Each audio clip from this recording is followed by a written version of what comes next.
Assalamualaikum warahmatullahi wabarakatuh. Om Swastiastu, Namo Buddhaya, Salam Kebajikan. Pada kesempatan kali ini, kelompok kami, grup 7 atau kelompok 7, akan menjelaskan materi akuntansi keuangan lanjutan tentang derivative and foreign currency, concept and common transaction. Sebelum itu, kami akan memperkenalkan diri. Jadi mulai dari saya, nama saya Hania Kamila dengan NPM akhir 286, lalu teman saya Rika Sania Romadona dengan NPM akhir 006, lalu ada Dona Alvina dengan NPM akhir 034, lalu terakhir teman saya yaitu Andana Febrianto dengan NPM akhir 291. Selanjutnya akan langsung masuk ke materi dijelaskan oleh teman saya. Perkenalkan nama saya Dona Alvina dengan NPM 34. Selanjutnya adalah instrumen derivatif. Jadi derivatif itu adalah istilah yang digunakan untuk menyebut berbagai jenis sekuritas keuangan. Nah, dapat digunakan untuk membatasi limit risiko bisnis terhadap perubahan harga atau suku bunga. Nah, kontrak derivatif itu berkaitan dengan fluktuasi harga, suku bunga, atau variabel lainnya. Nah, jenis risiko harga dan suku bunga yang umum. Yang pertama suku bunga, harga komoditas, nilai tukar mata uang asing, yang terakhir harga saham.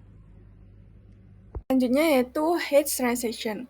Untuk arti kata hedging sendiri merupakan strategi yang digunakan perusahaan untuk melindungi diri dari resiko keuangan dengan mengombinasikan posisi yang sudah ada dengan kontrak derivatif. Nah, derivatif yang umum digunakan meliputi forward contract, future contract, option, dan juga swap. Pertama kita akan bahas forward contract. Jadi, forward contract ini merupakan perjanjian antara dua pihak untuk membeli atau menjual komoditas ataupun mata uang di masa depan dengan harga dan jumlah yang telah disepakati. Nah, kontrak ini bisa hedge transaction diselesaikan dengan penyerahan fisik atau net settlement atau pembayaran selisih nilai. Jadi, apa sih net settlement? Nah, net settlement ini merupakan metode penyelesaian kontrak keuangan di mana transaksi diselesaikan dengan membayar atau menerima selisih nilai atau selisih harga antara harga yang disepakati dalam kontrak dan harga pasar pada saat jatuh tempo, tanpa melakukan penyerahan aset secara fisik. Dengan kata lain, pihak-pihak dalam kontrak tidak benar-benar menukar barang atau mata uang yang diperjanjikan, tetapi cukup melakukan pembayaran bersih atau net payment agar posisi keuangan keduanya setara dengan hasil keuangan transaksi fisik. Jadi misalnya perusahaan minyak nih, Big Oil, membuat kontrak untuk membeli 10.000 barel. Nah, satu barelnya tuh harganya $100 dalam 3 bulan. Jika saat jatuh tempo harga minyak naik menjadi $110, nah Big Oil ini tetap membeli dengan harga yang disepakati yaitu $100, sehingga terlindungi dari kenaikan harga. Yang kedua yaitu future contract. Jadi mirip dengan forward contract, tetapi future contract ini diperdagangkan di bursa dengan ketentuan yang terstandarisasi. Seperti kayak jumlah, kualitas, tanggal pengiriman itu ditentukan semuanya oleh pihak bursa dan dijamin oleh lembaga clearing, sehingga lebih aman namun kurang fleksibel dibandingkan forward contract yang bisa disesuaikan dengan kebutuhan. Nah, contohnya perusahaan dapat membeli kontrak berjangka panjang atau silver future untuk mengunci harga pembelian di masa depan tanpa perlu khawatir gagal bayar dari pihak lawan.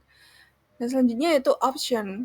Jadi option ini memberi hak bukan kewajiban kepada pemegangnya untuk membeli atau call atau menjual atau put aset pada harga tertentu atau price strike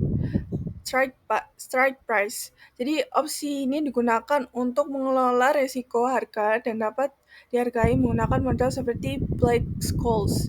Jadi ada dua jenis opsi yaitu American atau Amerika bisa dieksekusi kapan aja sebelum jatuh tempo dan Europan atau Eropa hanya saat jatuh tempo. Nah, misalnya nih, sebuah perusahaan membeli opsi beli bahan bakar dengan harga $1 per galon dan membayar premi $1.000.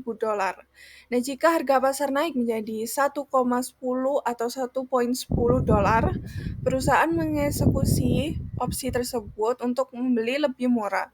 Namun jika harga turun menjadi $0,90 atau $0.90, perusahaan bisa memberikan opsi kadaluarsa dan membeli di pasar dengan harga yang lebih rendah.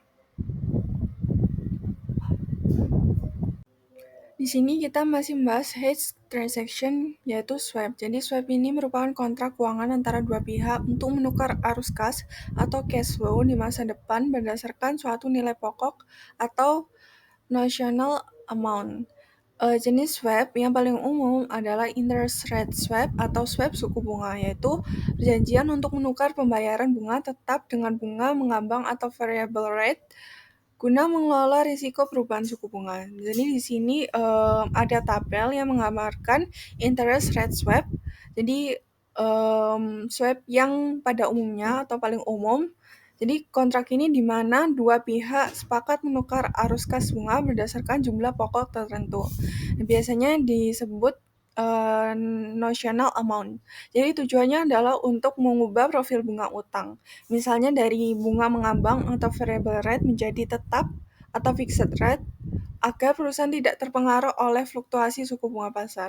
Nah, dalam contoh di tabel ini, perusahaan memiliki utang $1 juta dengan bunga mengambang atau variable rate-nya itu sebesar 8%. Jadi, sebesar yang awalnya 8% untuk menghindari resiko kenaikan bunga, perusahaan masuk ke kontrak swap. Jadi, perusahaan bayar bunga tetap 8% dan menerima bunga mengambang. Nah, dengan demikian, berapapun perubahan suku bunga pasar, total beban bunga perusahaan akan tetap setara dengan bunga tetap 8%. Jadi di sini, date itu pada tabel ini date menunjukkan periode waktu pengukuran, misalnya triwulan atau tahunan selama kontrak swap berjalan. Variable rate ini menunjukkan tingkat bunga pasar aktual yang berlaku pada periode tersebut. Nilai ini berubah dari waktu ke waktu. Nah, pada periode 1 7%, periode 2 8%, dan periode 3 9%. Yang selanjutnya yaitu interest payment on debt. Jadi pada kolom ini tuh menunjukkan jumlah bunga yang harus dibayar perusahaan kepada pemberi pinjaman kredit atau kreditor berdasarkan suku bunga mengambang karena pokok pinjaman sebesar $1 juta. Nah, pada saat 7% bunganya jadi $70.000, pada saat 8% bunganya menjadi $80.000, dan pada saat 9% bunganya menjadi $90.000. Lalu sebelahnya lagi yaitu kolom net settlement of swap pay atau receive. Jadi ini merupakan selisih pembayaran atau penerimaan dari kontrak swap antara bunga tetap dan bunga mengambang. Nah, jika suku bunga aktualnya kurang dari 8% atau bunga tetap, nah perusahaan membayar tambahan karena perusahaan itu menerima kurang dari bunga tetap. Maka di period 1 atau period pertama, bunga pasar 7%, perusahaan menerima bunga 7% dari swap tetapi membayar bunga tetap 8%, sehingga harus membayar selisih 1% dikali $1 juta dan ditemukan $10.000, ditulis $10.000 pay. Jika suku bunga aktual 8% tidak ada selisih, maka jadi $0. Dan jika suku bunga aktual lebih dari 8% seperti di period 3 atau period ketiga sebesar 9%, maka perusahaan menerima selisih 1%. Jadi 1% dikali $1 juta ditemukan $10.000 dan ditulis $10.000 dalam kurung. Karena tanda kurung ini menunjukkan penerimaan. Lalu pada kolom selanjutnya yaitu net interest payment. Jadi kolom ini tuh menunjukkan total beban bunga setelah mempertimbangkan swap. Jadi rumusnya yaitu interest on debt ditambah net settlement of swap dan ditemukan yaitu net interest payment. Jadi untuk periode pertama atau period 1 $70.000 ditambah $10.000 dan ditemukan period 1 net interest payment-nya sebesar $80.000. Untuk period 2 atau period 2 $80.000 ditambah $0 dan ditemukan net interest payment-nya sebesar $80.000. Lalu untuk periode 3 atau periode 3, $90.000 dikurangi $10.000 dan ditemukan net interest payment $80.000. Nah, untuk periode 3 ini kenapa kok dikurangi? Karena tadi 10.000 itu penerimaan. Jadi hasil akhirnya selalu $80.000 per periode. Yang artinya swap berhasil mengubah bunga mengambang menjadi bunga tetap atau fixed rate sebesar 8% walaupun suku bunga pasarnya itu bertambah. Selanjutnya yaitu pada slide ini kita akan bahas example atau contoh dari penggunaan derivatif atau derivative use. Jadi di sini ada tabel di mana lanjutan dari kasus tadi yaitu Grey Company menambang tambang tembaga dan akan menjual 2 juta pon tembaga dalam 1 tahun. Nah, biaya tetapnya atau fixed cost-nya itu sebesar 2.400.000. Lalu untuk biaya variabel atau variable cost-nya sebesar 0,80 atau $0.80 per pound. Lalu total biayanya yaitu 2.400.000 ditambah 2 juta dikali 0,80 atau 0,80 dan ditemukan 4 juta dolar. Lalu harga break even revenue yaitu 4 juta dolar tadi dibagi 2 juta dolar, ditemukan 2 dolar per pound. Jadi tabel yang di atas ini menunjukkan bahwa jika harga jual berbeda, maka akan mempengaruhi laba. Jadi labanya juga berubah. Untuk harga per pound laba ataupun rugi pada 2,20 dolar didapatkan laba sebesar $400.000. Untuk harga dengan pada 2,10 dolar ditemukan laba sebesar $200.000. Untuk harga pada 2 dolar tidak ditemukan laba ataupun rugi. Untuk harga pada 1,90 dolar ditemukan kerugian yaitu sebesar 200.000. Untuk harga 1,80 dolar ditemukan juga kerugian sebesar 400.000.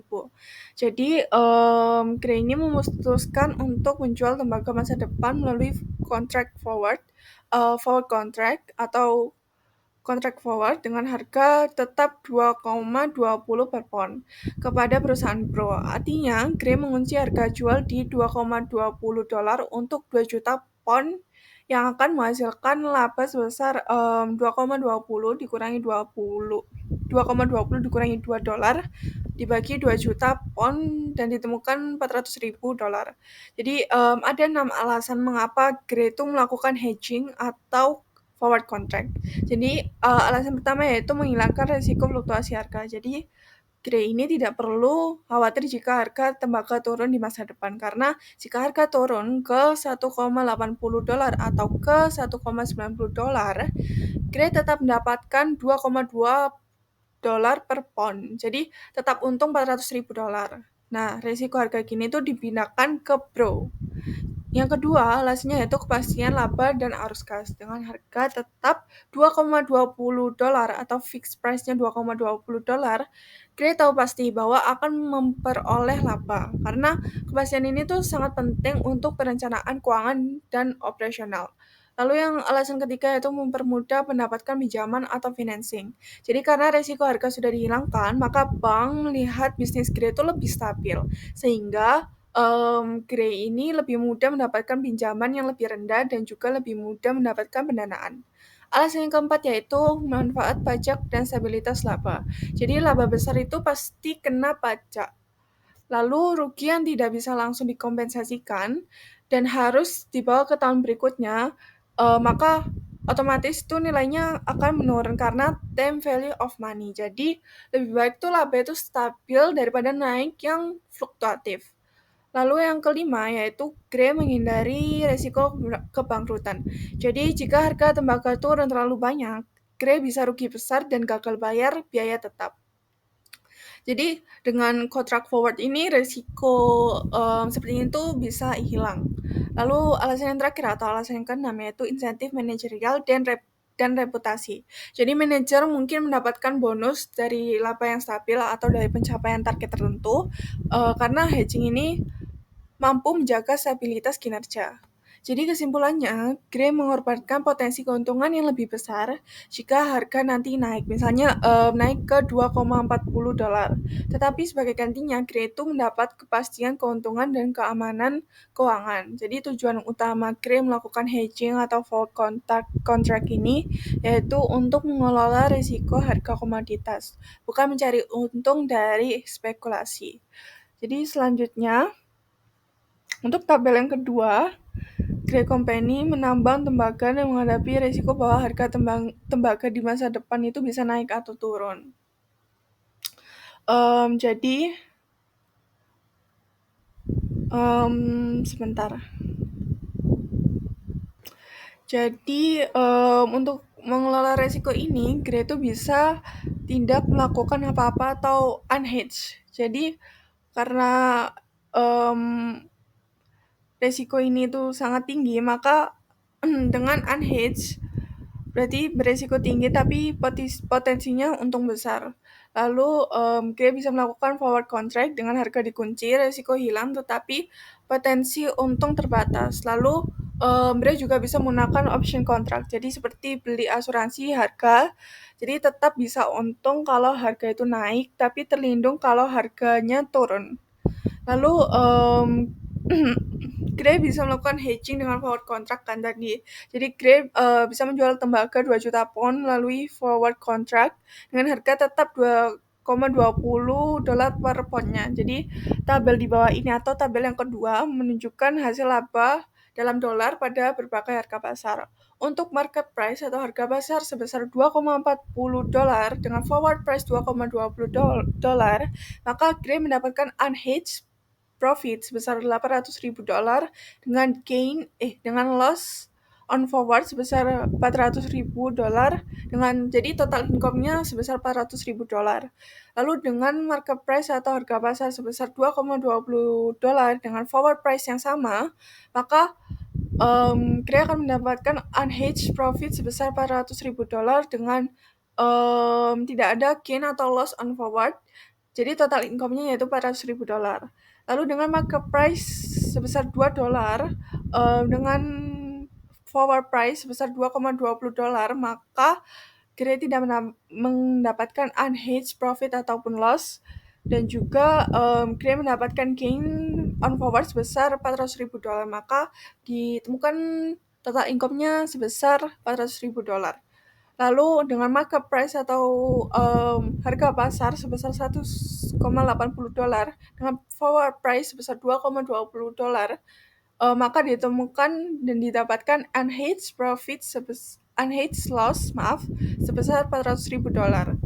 Dan Grey mendapatkan gain on forward sebesar 800.000 dolar dan ditemukan total income with hedge sebesar 400.000 dolar.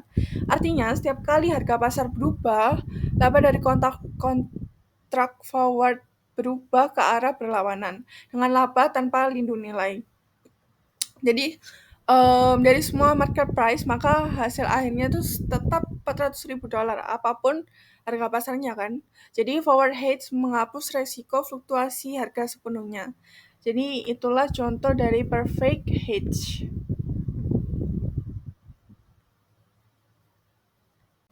Jadi pada slide ini masih membahas example atau contoh dari derivatif atau penggunaan derivatif atau derivative use. Jadi di sini masih membahas Gray.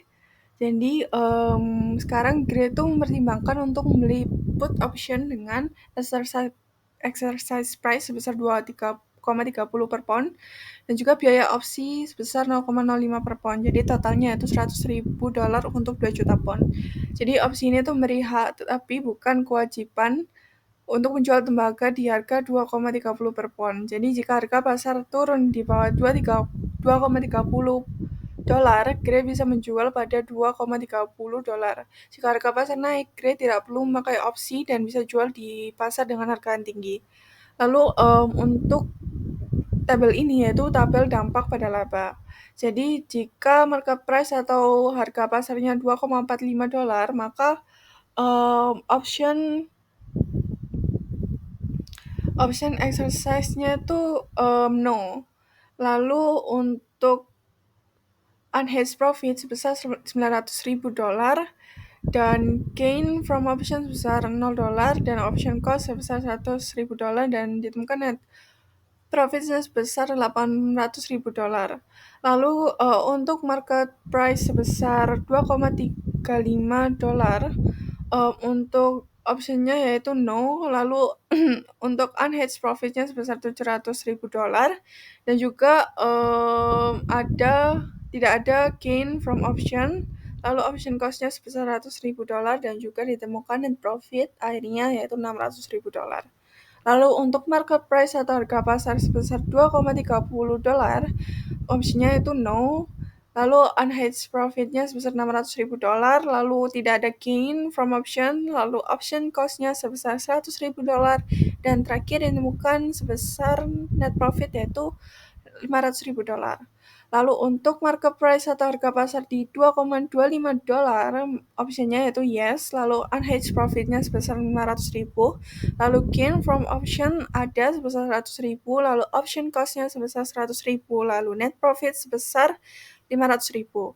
Lalu untuk market price atau harga pasar sebesar $2,15, optionnya yaitu yes, lalu unhedged profitnya sebesar $300.000, lalu ada gain from option yaitu sebesar $300.000, option cost-nya sebesar $100.000, dan net profit ditemukan $500.000. Jadi, jika harga turun di bawah 2,30, Gray menggunakan opsi karena pas yang harga pasar itu lebih rendah daripada harga opsi. Jadi langkah ini tuh melindungi Gray dari kerugian yang sangat besar.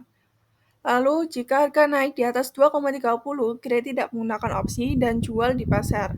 Tetapi laba sedikit berkurang karena tetap membayar opsi sebesar $100.000. Jadi opsi itu membuat laba minimum tetap di $500.000, tetapi tetap bisa meningkatkan kalau harga itu naik. Selanjutnya, jika dibandingkan atau kita bandingkan antara forward dan juga option, pada aspek biaya awal untuk forward contract itu tidak ada. Lalu untuk option contract itu ada biaya premi sebesar $0,05 per pound. Lalu untuk perlindungan harga bawah atau under price, forward contract itu penuh, lalu untuk option contract itu penuh tetapi di bawah $2,30. Lalu untuk aspek potensi laba, jika harganya naik, forward contract itu hilang karena harganya kan dikunci. Lalu untuk option contract itu masih ada atau bisa jual itu lebih tinggi dari $2,30. Untuk aspek resikonya sendiri, untuk forward contract itu hilang sepenuhnya, tapi untuk option contract itu resikonya itu dikurangi, jadi tidak sepenuhnya hilang. Lalu untuk hasil minimum forward contract itu tetap $400.000, tetapi untuk option contract itu tetap $500.000 setelah opsi. Jadi kesimpulannya itu forward contract itu menstabilkan laba, menghilangkan resiko, tetapi menghilangkan peluang keuntungan besar. Lalu untuk option contract seperti asuransi, jadi melindungi dari rugi besar tanpa menghilangkan peluang laba tinggi, hanya dengan membayar sedikit biaya premi. Jadi Gray itu mungkin memilih option jika ia ingin tetap punya kesempatan menikmati kenaikan harga, tapi tetap aman kalau harganya itu jatuh. Perkenalkan, nama saya Rika Chania Ramadona dengan NPM akhir 006. Nah, di sini saya akan menjelaskan tentang foreign exchange concept and definition. Yang pertama itu ada relevansi bisnis internasional dan valuta asing. Nah, di relevansi bisnis internasional dan valuta asing itu ada ekspansi perdagangan global, di mana aktivitas bisnis asing oleh perusahaan Amerika Serikat itu terus meluas. Contohnya pada tahun 2015 itu ekspor ke Amerika Serikat sebesar 2,5 2,230 triliun, sedangkan impor dengan sejumlah 2,762 triliun. Nah, dari ekspor dan impor tersebut, rata-rata perubahan tahunan kegiatan impor dan ekspor itu sebesar 6%. Lalu ada signifikansi operasi internasional. Nah, cabang dan anak perusahaan itu, anak perusahaan luar negeri itu sangat mempengaruhi hasil operasi perusahaan Amerika Serikat. Contohnya perusahaan Coca-Cola pada tahun 2014 itu memperoleh 80% laba operasi dari luar Amerika Serikat. Lalu Apple pada tahun 2014 itu memperoleh 51% penjualan bersih dari luar Amerika Serikat. Lalu yang kedua yaitu ada fungsi dan terminologi mata uang. Nah, fungsi mata uang itu sebagai standar nilai atau media pertukaran. Nah, lalu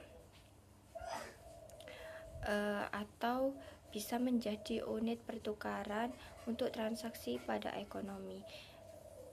Lalu pencatatan transaksinya itu seperti transaksi itu harus diukur di dalam suatu mata uang untuk dimasukkan dalam catatan keuangan.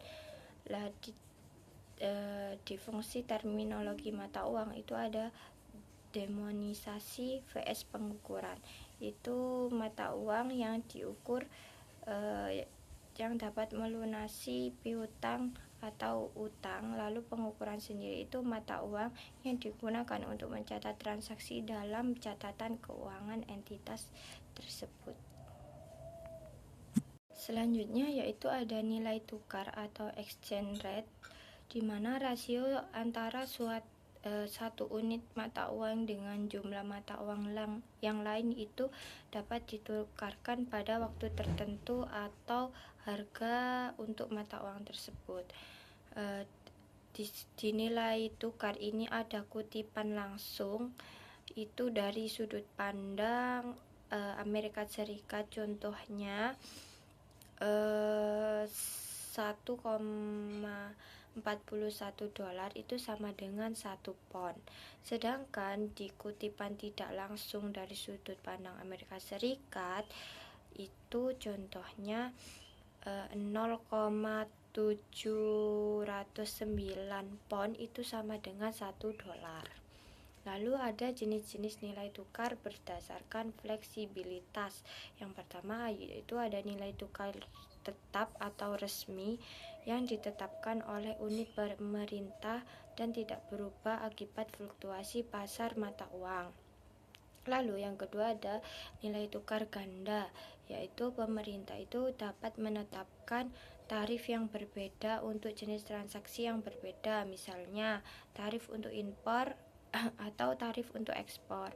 Lalu yang ketiga yaitu ada nilai tukar mengambang atau bebas, di mana fluktuasi berdasarkan harga pasar atau penawaran dan permintaan mata uang. Faktor-faktor yang mempengaruhi itu biasanya inflasi, neraca perdagangan seperti surplus atau defisit, lalu perbedaan suku bunga dan spekulasi. Selanjutnya yaitu ada penguatan dan pelemahan mata uang. Di pelemahan mata uang atau weakening, yaitu yang pertama nilai mata uang itu menurun secara relatif terhadap mata uang lain. Lalu dibutuhkan lebih banyak unit mata uang yang melemah untuk membeli satu unit mata uang yang lain. Contohnya pada 1 pound itu sama dengan 1,50 dolar, menjadi 1 pound sama dengan 1,65 dolar. Lalu pelemahan uang itu biasanya terkait dengan peningkatan inflasi atau defisit perdagangan yang besar. Lalu penguatan mata uang itu nilai mata uangnya itu meningkat secara relatif terhadap mata uang lain. Lalu dibutuhkan lebih sedikit unit mata uang yang menguat untuk membeli satu unit mata uang yang lainnya. Contohnya itu 1 pound sama dengan 1,50 dolar, menjadi 1 pound sama dengan 1,35 dolar. Dan biasanya penguatan mata uang itu terkait dengan surplus perdagangan yang besar atau permintaan mata uang yang meningkat.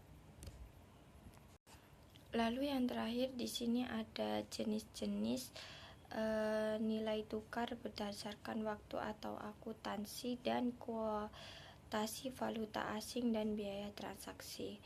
Di sini jenis-jenis nilai tukar berdasarkan waktu atau akuntansi, yaitu yang pertama ada nilai tukar spot atau spot rate, di mana istilah nilai tukar ini menjadi pasar atau nilai tukar untuk pengiriman mata uang yang segera atau immediate delivery. Lalu yang kedua yaitu ada nilai tukar kini atau current rate, di mana istilah ini tuh istilah akuntansi. Nilai tukar yang berlaku pada tanggal neraca atau tanggal transaksi untuk penyelesaian segera pada dasarnya sama dengan spot rate pada tanggal tersebut. Lalu yang ketiga yaitu ada nilai tukar historis atau historical rate, itu istilah akuntansi, nilai tukar spot yang berlaku pada tanggal transaksi atau peristiwa tertentu yang terjadi. Lalu yang terakhir ada kuotasi valuta asing dan biaya transaksi. Yang pertama yaitu ada fasilitasi bank, di mana bank-bank itu memfasilitasi perdagangan dengan menyediakan layanan transfer dan pertukaran mata uang.